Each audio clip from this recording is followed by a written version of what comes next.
बन पाते हैं। हम पटना के तरक्की से, हम राजगीर की तरक्की से दुखी नहीं हैं। हम चाहते हैं कि मेरा राज्य तरक्की करे, लेकिन पटने में फ्लाईओवर भी बनाते हैं, गंगा जैसी बड़ी नदी पर 5-5 किलोमीटर पर पुल बना लेते हैं और हमारी नदियों पर पुल बनाते हुए लोगों को कितनी दिक्कत हो रही है। तो इसी पर हम लोगों ने ओवैसी जी के साथ किस नदी में आप थे? महानंदा नदी जो सबसे बड़ी नदी है वहाँ की, महानंदा नदी है, सबसे बड़ी नदी है। वहाँ पिछले साल 3 बच्चे डूब कर मरे हैं मई के महीने में।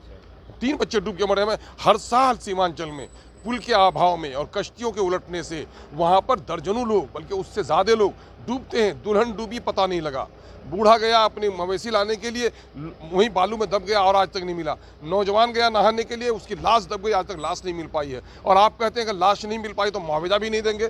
तो कितने दुख को बर्दाश्त किया जाए। साहब अफसोस है कि आज़ादी के बाद से लेकर इस वक्त तक उस इलाके की समस्याओं का न आकलन हुआ, न समाधान हुआ।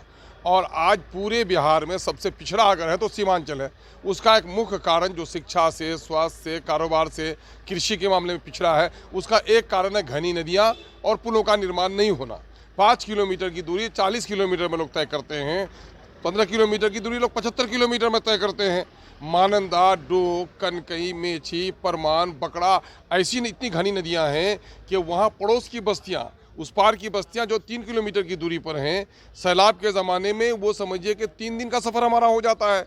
इसी को मुद्दा हम लोगों ने मुद्दा बनाया सीमांचल के पिछड़ेपन को कि भाई आप, जब बिहार अविभाजित बिहार था, झारखंड था, तो आप समझिए कि उपराजधानी थी रांची, वहाँ पर आप सेशन भी चलाते थे, हाईकोर्ट का बेंच भी था। तो पूर्णिया सबसे दूर है और पिछड़ा भी है, हाईकोर्ट का बेंच क्यों नहीं देते, उपराजधानी क्यों नहीं बनाते, एयरपोर्ट को ज़मीन क्यों नहीं देते, अलीगढ़ के लिए पैसा क्यों नहीं देते, मानंदा बेसिन को ज़मीन पर क्यों नहीं उतार देते, है ना।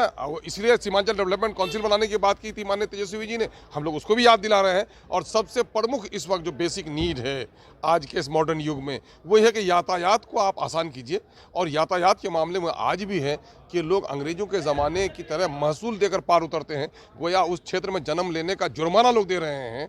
तो हम टैक्स देते हैं भाई, हम वोट देते हैं, सरकारें बनती हैं, सरकार का खजाना बढ़ता है, हमको क्यों नहीं हमारे लिए पुल बन पाते हैं। हम पटना के तरक्की से, हम राजगीर की तरक्की से दुखी नहीं हैं। हम चाहते हैं कि मेरा राज्य तरक्की करे, लेकिन पटने में फ्लाईओवर भी बनाते हैं, गंगा जैसी बड़ी नदी पर 5-5 किलोमीटर पर पुल बना लेते हैं और हमारी नदियों पर पुल बनाते हुए लोगों को कितनी दिक्कत हो रही है। तो इसी पर हम लोगों ने ओवैसी जी के साथ किस नदी में आप थे? महानंदा नदी जो सबसे बड़ी नदी है वहाँ की, महानंदा नदी है, सबसे बड़ी नदी है। वहाँ पिछले साल 3 बच्चे डूब कर मरे हैं मई के महीने में।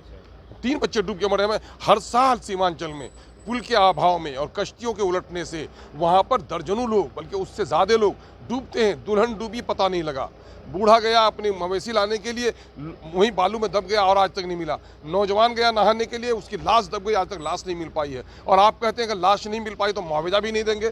तो कितने दुख को बर्दाश्त किया जाए साहब। ये चाहते हैं आप लोग? यकीनन हम लोग ये चाहते हैं कि महानंदा नदी पर हर 10 किलोमीटर पर पुल बनाइए आप, और छोटी नदियों पर 5 किलोमीटर पुल बनाना चाहिए।